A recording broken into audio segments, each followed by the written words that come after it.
राम राम जी आप सबको। 1 जून के करंट अफेयर देख लेते हैं आज हम। सबसे पहले आया था नेशनल ग्रीन ट्रिब्यूनल, जो कि एक्ट पार्लियामेंट के एक्ट के थ्रू ये सेटअप किया गया था। ये एक स्टैट्यूटरी बॉडी है, मतलब ठीक है, स्टैट्यूटरी बॉडी होती है जो पार्लियामेंट के थ्रू सेटअप की जाए, यानी कि बनाई जाए।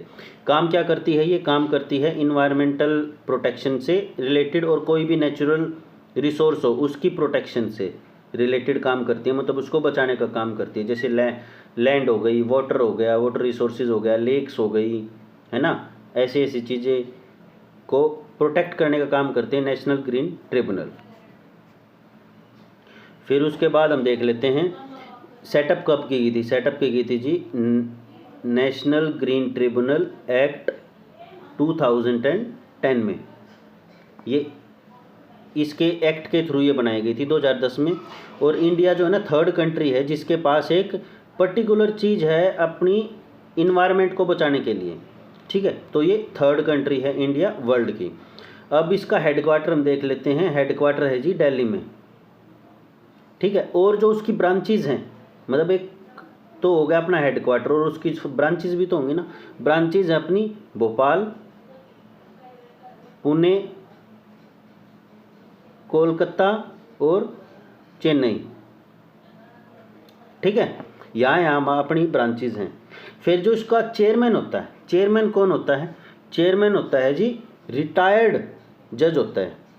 सुप्रीम कोर्ट का जो है ना रिटायर्ड जज हैं, ये हैं सुप्रीम कोर्ट के रिटायर्ड जज साहब। तो इनका नाम क्या है? ऑनरेबल मिस्टर जस्टिस प्रकाश श्रीवास्तव। ये अपनी फ़िलहाल के प्रेजेंट चेयरपर्सन हैं किसके? नेशनल ग्रीन ट्रिब्यूनल के। अच्छा, इसके अंदर बंदे कितने होते हैं? एक तो जज होता है +10 ये 10 क्या हैं? ये 10 तो हैं जी जुडिशियल मेंबर होते हैं। और ये होते हैं एक्सपर्ट मेंबर कौन से? जिनको 15 साल का एक्सपीरियंस होता है किसमें? फॉरेस्ट कंजर्वेशन में या इन्वायरमेंटल प्रोटेक्शन में, इन चीज़ों में जिसको 15 साल का एक्सपीरियंस हो वो एक्सपर्ट मेंबर बन सकता है। समझ में आ गई? 1 + 10 + 10। नेशनल ग्रीन ट्रिब्यूनल खत्म। So let's second. अब सेकंड आया है एडिटोरियल पेज इंडियन एक्सप्रेस में, जो कि जर्नी टू 2047, ये एक एडिटोरियल है। तो इसमें क्या बताया गया है कि हमारी जर्नी किस तरह से होगी। तो हम एक बार इसको देख लेते हैं, ओवरव्यू। इसमें बहुत सारी चीज़ें निकलेंगी।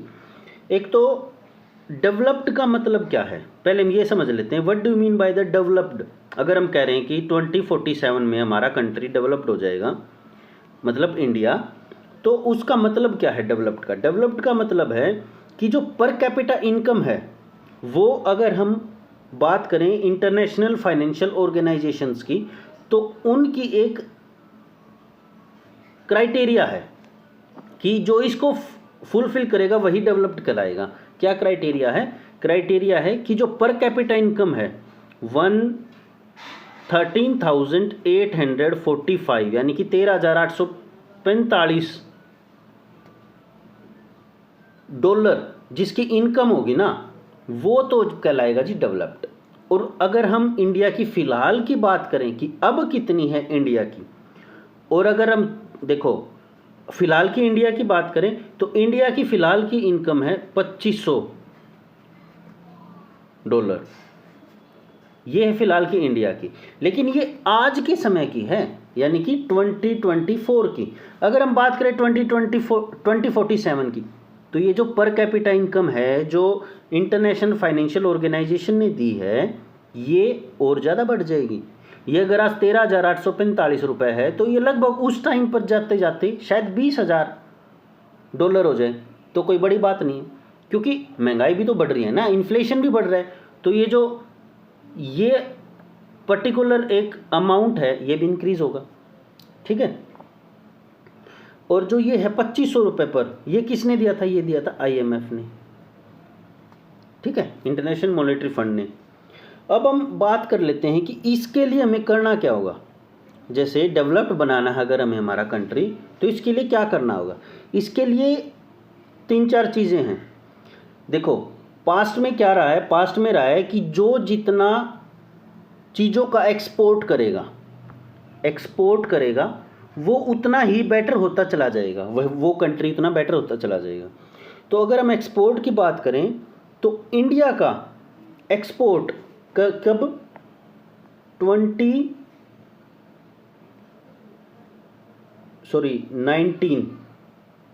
1970 में और 2022 में, इन दो डाटा हम लेंगे, दो डाटा ही दे रखे हैं एडिटोरियल पेज में।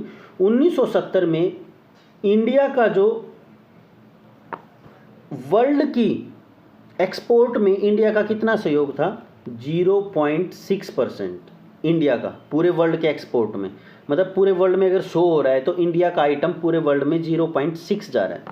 और वही 2022 में हमारा कितना हुआ, 2.5। बहुत ज़्यादा लग रहा है ना।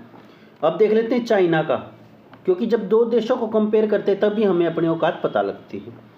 चाइना का था 1970 में 0.6%, और वही 2022 में अगर हम बात करें तो ये हो गया 11.9%, नियर अबाउट 12%। पूरे वर्ल्ड के एक्सपोर्ट में चाइना का इतना सहयोग है, इसीलिए चाइना आज बहुत आगे बढ़ के बैठा है। ठीक है, अब एक्सपोर्ट की अगर हम बात करें तो एक्सपोर्ट में बहुत सारी चीज़ें आती हैं। इंडिया को किस किस चीज़ों पे ध्यान देना पड़ेगा, एक तो हमारी जो है ना सर्विसेज हो गई, मैन्युफैक्चरिंग हो गई, एग्रीकल्चर हो गया, इन चीज़ों पे इंडिया को ज़्यादा ध्यान देना पड़ेगा। जैसे इंडिया फ़िलहाल क्या है, टॉयज़ की तरफ ध्यान दे सकता है एक्सपोर्ट में। ठीक है, तो ये सारी चीज़ें, इन सारी चीज़ों का ध्यान में रख के ही एक्सपोर्ट बढ़ाया जा सकता है।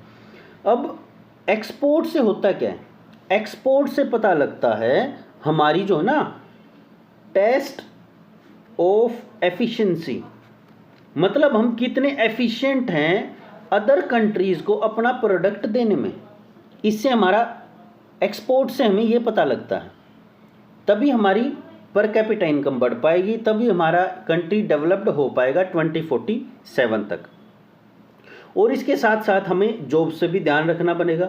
जैसे जॉब्स पे क्या, जैसे भी इन्वायरमेंट चेंज हो रहा है, एआई का ज़माना आ गया, तो एआई के समय के अनुसार जो हमारी जॉब्स क्रिएशन है वो इसको सूटेबल करें। अब एआई है, इससे आगे और कुछ आएगा, तो जॉब्स इसके अकॉर्डिंग भी सूटेबल हों।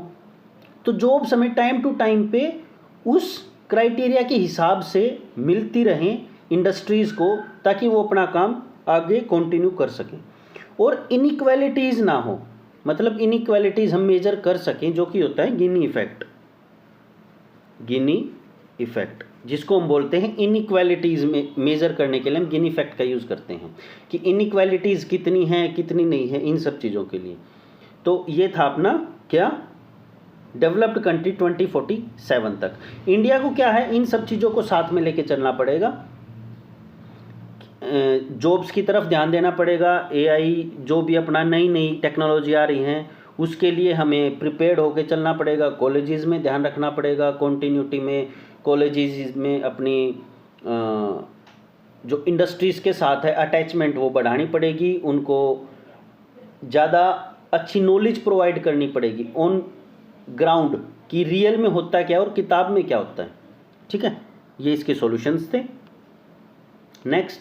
नेक्स्ट अगर हम बात कर लेते हैं तो ये है अपना बॉक्सर हैं, जो कि इंडिया का फर्स्ट मेल बॉक्सर है, जो कि नाम है निशांत देवजी, कैटेगरी 21 kg, जिन्होंने ओलंपिक के लिए क्वालिफाई किया है, पेरिस ओलंपिक के लिए।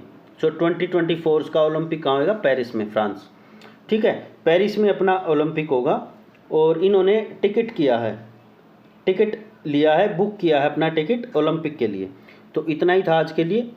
ऑल द वेरी बेस्ट, अपने अपने परिवार का ध्यान रखें। अगर वीडियो पसंद आ रही हो तो शेयर करना अपने दोस्तों के साथ, चैनल को सब्सक्राइब करना। All the very best and signing out.